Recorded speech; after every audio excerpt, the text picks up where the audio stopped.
Ang napakahabang pila ng mga truck na ito papasok sa Mandayahan Port sa Basay, Samar para makasakay sa Ro-Ro vessel ang sumalubong kay Pangulong Bongbong Marcos sa pagbisita niya sa Pantalan. Karamihan daw sa kanila, 3 hanggang 4 na araw nang naghihintay ng masasakyang Ro-Ro. Malaking abala po ito, hindi lang po sa amin, pati yung mga produkto ng mga binatid ng mga galing Mindanao. Pati yung galing Tacloban papuntang Samar, inaabot din ng siyam-siyam bago makatawid. Mga 400 na truck pa doon sa kabila.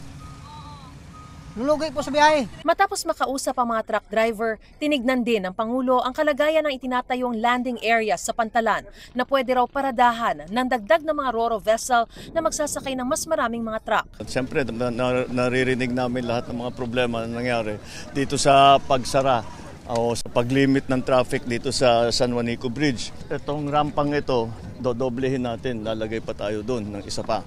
Para double, mga 500 trucks a day. Tapos mag-umpisa na tayo ng night navigation.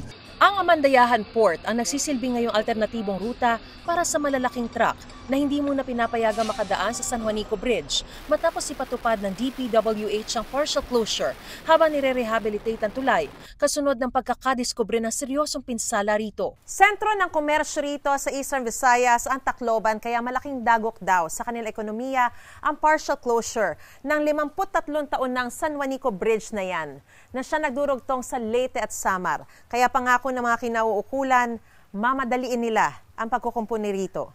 Sa susunod na linggo na raw sisimula ng retrofitting sa tulay. It will be a gradual process, depends on the traffic. Yeah. But kaya in 1 year? Kaya, Mr. President. Yeah. Habang isinasagawa ito, isinailalim ni Pangulong Bongbong Marcos sa 1 taong state of calamity ang Eastern Visayas na epektibo mula June 5.